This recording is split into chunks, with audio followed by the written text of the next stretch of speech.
Hello दोस्तों, बहुत बहुत स्वागत है आप सबका हमारे यूट्यूब चैनल पर। तो आज का जो वीडियो है ये एक पीएचडी एडमिशन नोटिफिकेशन का वीडियो है जो कि Indian institute of information technology Nagpur की तरफ से है। तो आपको यहाँ पे क्या क्या चीज़ें रिक्वायर्ड है यदि आप पीएचडी करना चाहते हैं, और क्या इसका फीस स्ट्रक्चर रहेगा, क्या एलिजिबिलिटी रहेगी, तो सारी चीज़ें मैं आपके साथ आज डिस्कस करने वाली हूँ।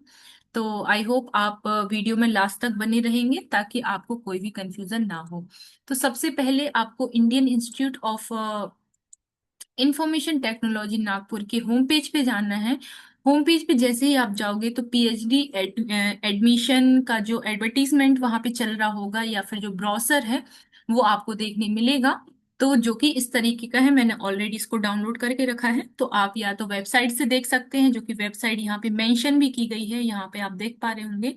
या तो आप यहाँ से रीच कर सकते हैं या फिर डायरेक्ट आप वीडियो देख सकते हैं। So this is your choice. Okay, तो अभी हम स्टार्ट करते हैं। तो ये वीडियो सॉरी, ये जो नोटिफिकेशन है ये 22 नवंबर को रिलीज हो चुका है। ठीक है। अब यहाँ पे किस किस मतलब स्कीम्स ने इसमें पार्टिसिपेट किया है या कौन कौन सी इंडियन बॉडीज इसको चला रही हैं। तो ये तो सबसे पहले मिनिस्ट्री ऑफ एजुकेशन के अंडर काम करता है, ये आपको पता ही होगा। Public private party partnership scheme के अंडर ये काम कर रहा है। तो ये सारी चीजें आपको पता होनी चाहिए, लेकिन एज सच अभी रिक्वायर्ड नहीं है। तो आप प्रोग्राम टू टाइप के प्रोग्राम है यहाँ पे। प्रोग्राम वन में फुल टाइम पीएचडी आपको मिलेगी, और प्रोग्राम टू में regular institute driven PhD program in computer sciences and engineering, electronics and communication engineering and basic sciences के अंदर आपको देखने मिलेंगे। तो ये टू टाइप के प्रोग्राम हैं आपको यहाँ पे देखने मिलेंगे। तो हम प्रोग्राम वन के बारे में डिस्कस करेंगे, जिसमें लाइक कंप्यूटर साइंस के अलावा जो भी प्रोग्राम्स हैं या जो भी सब्जेक्ट में यहाँ पे पीएचडी चल रही है उसके बारे में हम बात करेंगे। तो यहाँ पे सबसे पहले जो बहुत फेमस स्कीम है, Visvesvaraya PhD scheme for electronics and IC phase two. ठीक है, यहाँ पे लिखा हुआ है। तो उसके लिए है सबसे पहले तो यहाँ पे डिपार्टमेंट कौन सा है, आईटी डिपार्टमेंट या आईटी इनेबल्ड सर्विसेज, आईटीईएस इसको बोल रहे हैं। तो उसमें आपके रिसर्च एरियाज क्या क्या होने वाले हैं, जैसे all areas in computer science and engineering like operating system, database, computer networking, compilers, computer graphics, ये सारी चीजें आपको देखने मिलेंगी। यदि आप इनमें से किसी भी एरिया में रिसर्च करने चाहते हैं तो you can go for it. Then यहाँ पे आपको एलिजिबिलिटी क्राइटेरिया देखने मिलेगा, जैसे कि मास्टर डिग्री इन इंजीनियरिंग और technology with bachelors in engineering technology in IT, CSC allied disciplines with first class, और 60% मार्क्स। तो ये सारी चीजें आपको होनी चाहिए। मतलब सबसे पहले तो आपकी मास्टर्स डिग्री होनी चाहिए, और उसके साथ मास्टर करेंगे तो ऑब्वियसली आपके बी बैचलर्स डिग्री तो होगी ही, जो कि आईटी और सीएस का अलाइड डिसिप्लिन में होनी चाहिए, और आपके मिनिमम 60% मार्क्स होने चाहिए।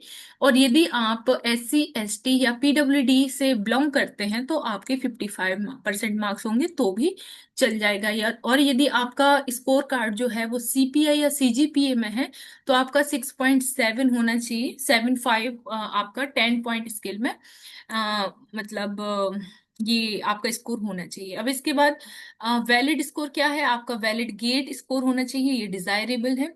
इसके बाद यदि आपको ये इसकी और ज्यादा इंफॉर्मेशन चाहिए तो इस वाले लिंक पे जाके आपको सारी इंफॉर्मेशन इस प्रोग्राम के रिगार्डिंग मिल जाएगी।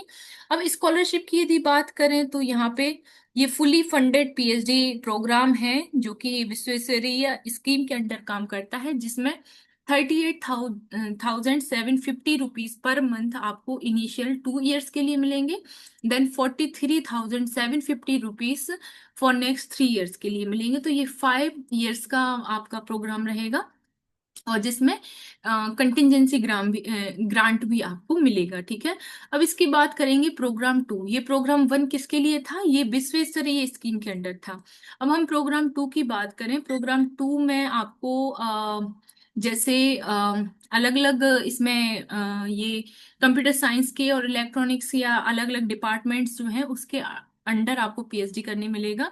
तो जैसे कंप्यूटर साइंस एंड इंजीनियरिंग के अंडर ये सारे एरियाज इन्होंने मेंशन किए हैं, ऐसे इलेक्ट्रॉनिक्स के अंडर और बेसिक साइंसेस के अंडर भी सारे एरियाज यहाँ पे अलाइंड हैं। तो यदि आप इनमें से किसी भी एरिया में इंटरेस्टेड हैं then you can go for it. अब ये सारी चीजें आप देख लेना रिसर्च एरियाज क्या क्या है, क्योंकि हर कोई अलग अलग स्ट्रीम से होगा तो मुझे बता पाना थोड़ा सा, आप वीडियो भी लॉन्ग हो जाएगा, तो ये सारी चीजें आप देख सकते हैं। अब पीएचडी कैटेगरीज की यदि बात करें तो सबसे पहले तो इंडस्ट्री कैंडिडेट्स यदि कोई है तो जैसे इसको हम काउंट करेंगे ये एक्सटर्नल कैंडिडेट फ्रॉम इंडस्ट्री, मतलब आप यदि किसी इंडस्ट्री में काम कर रहे हैं और वहां के थ्रू यदि आप पीएचडी करना चाह रहे हैं तो ये सारी चीजें आपके लिए हैं। मतलब मैं इसको एक्सप्लेन नहीं करूंगी, मैं सिर्फ आपको ये बता देती हूँ कि कौन कौन से स्टूडेंट्स या कौन कौन से टाइप के कैंडिडेट्स यहाँ पे अप्लाई कर सकते हैं। तो एक तो एक्सटर्नल कैंडिडेट है फ्रॉम इंडस्ट्री और एक intern sponsored candidate from industry. तो एक तो पीएचडी के लिए होंगे और एक इंटर्न स्पॉन्सर्ड, मतलब एक किसके लिए होंगे, इंटर्नशिप के लिए होंगे। तो आपका मास्टर डिग्री कंप्लीट होनी चाहिए, ठीक है। मतलब मास्टर डिग्री के साथ साथ आपका बैचलर्स ऑब्वियसली कंप्लीट होगा तभी मास्टर डिग्री करेंगे, ठीक है। इसके बाद एकेडमिक कैंडिडेट जो कि एक्सटर्नल सेल्फ फाइनेंस्ड, यदि आप खुद की आपको फेलोशिप नहीं मिलेगी, आप सेल्फ फाइनेंस्ड होंगे तो भी आप इसमें एलिजिबल हैं। इसके बाद स्पॉन्सर्ड, यदि आपको किसी भी मतलब किसी भी प्राइवेट या गवर्नमेंट बॉडी या सेमी गवर्नमेंट बॉडी से यदि आपको स्पॉन्सरशिप मिलती है फॉर पीएचडी के लिए तो भी आप इसमें अप्लाई कर सकते हैं, और एक्सटर्नल स्पॉन्सर्ड कैंडिडेट भी इसमें अप्लाई कर सकते हैं। इसके बाद ऐसे स्टूडेंट्स जिनके पास सेल्फ स्पॉन्सर्ड कैंडिडेट्स होते हैं, मतलब जिनको खुद ही आप स्पॉन्सर कर रहे हैं, खुद ही पीएचडी का जो फाइनेंस है आप खुद ही उसको उठा रहे हैं, तो भी आप इसमें अप्लाई कर सकते हैं। तो ये सारी चीजें अलग अलग टाइप के आपको यहाँ पे देखने मिलेंगी, ठीक है। आप ये साथ ही साथ ऐसे स्टूडेंट्स भी हो सकते हैं जिनके पास जैसे गेट क्वालिफाइड है तो आपको इंस्टीट्यूशनल फेलोशिप मिलेगी, या फिर जैसे आप अदर फेलोशिप से हैं, जैसे आपका नेट क्वालिफाइड है फॉर, यदि मैं साइंस बैकग्राउंड की बात करें तो आपको गवर्नमेंट के थ्रू आपको फेलोशिप मिलेगी। तो ये अलग अलग टाइप की है। तो आप यहाँ पे फीस स्ट्रक्चर की यदि हम बात कर लें तो ऑड सेमेस्टर और इवन सेमेस्टर के लिए यहाँ पे फीस स्ट्रक्चर लिखा है। तो जैसे ऑड सेमेस्टर के लिए 50,000 पर सेमेस्टर रहेगा, ऐसे ही इवन सेमेस्टर के लिए भी आपको 50,000 पर सेमेस्टर देना पड़ेगा। तो आपका जो टोटल फीस होगी वो 1 लाख पर ईयर हो जाएगी, ठीक है। इसके बाद यहाँ पे एलिजिबिलिटी क्राइटेरिया दिया हुआ है अलग अलग कैंडिडेट्स के लिए, जैसे फॉर कैंडिडेट्स फ्रॉम इंडस्ट्रीज, ठीक है, जहाँ पे EXI और INIS जो मैंने पहले 2 कैटेगरीज में डिवाइड किया था उसके बारे में बताया हुआ है। तो सबसे पहले तो आपके लिए इसेंशियल क्या है, आपकी मास्टर डिग्री होनी चाहिए, आपकी बैचलर डिग्री में 60% मार्क्स होने चाहिए।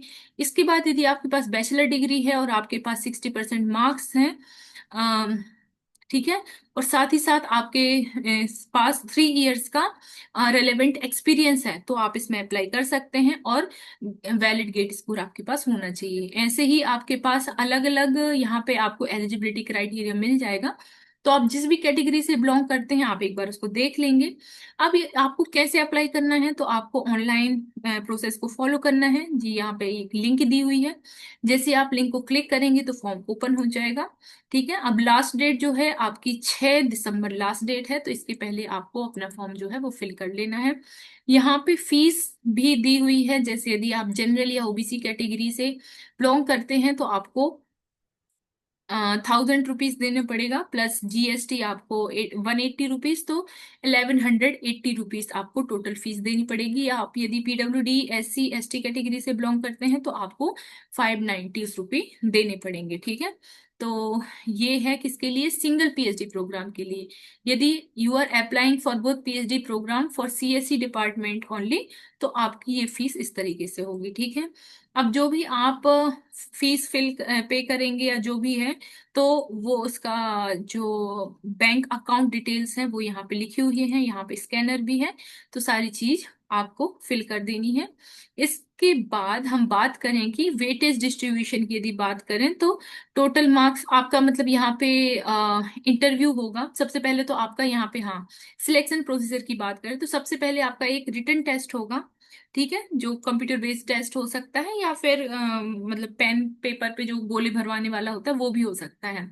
वो होने के बाद आपका सेकंड स्टेज में आपका पर्सनल इंटरव्यू होगा, ठीक है। और थर्ड स्टेज में आपका जो कंबाइंड रिजल्ट कैलकुलेट होगा वो किस तरीके से होगा, मान लो आपका टोटल जो है वो 100 मार्क्स है, तो सीबीटी का आपका 50% मार्क्स रहेगा, ठीक है।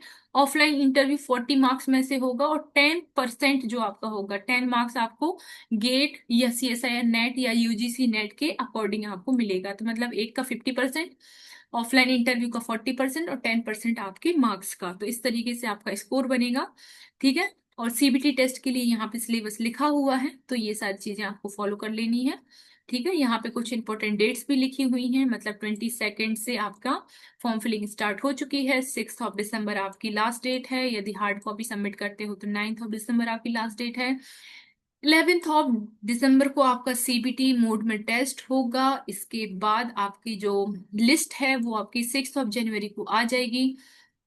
ऑनलाइन और ऑफलाइन इंटरव्यू जो होगा आपका 6 और 7 जनवरी को आपका इंटरव्यू होगा और 9 जनवरी को आपका रिजल्ट आ जाएगा। 12 जनवरी तक आपको फीस फिल कर देनी है, सबमिट कर देनी है। 12 जनवरी को आपका रजिस्ट्रेशन हो जाएगा और 12 जनवरी से ही आपका सेमेस्टर स्टार्ट हो जाएगा, ठीक है। अब यहाँ पे कुछ डॉक्यूमेंट्स भी लिखे हुए हैं, तो ये सारे डॉक्यूमेंट्स की आपको सेल्फ अटेस्टेड कॉपी जो है आपको वहां पे hard copy application scanned copy आपको फॉर्म में सबमिट करनी पड़ेगी, तो ये सारी चीजें आप भेज देंगे, ठीक है। तो yes, this is the complete video from my side. इसके बाद यदि आपको कोई इंफॉर्मेशन रिक्वायर्ड है तो you can directly comment on comment box. Thank you so much for watching, मिलते हैं नेक्स्ट वीडियो में और भी इंफॉर्मेशन के साथ।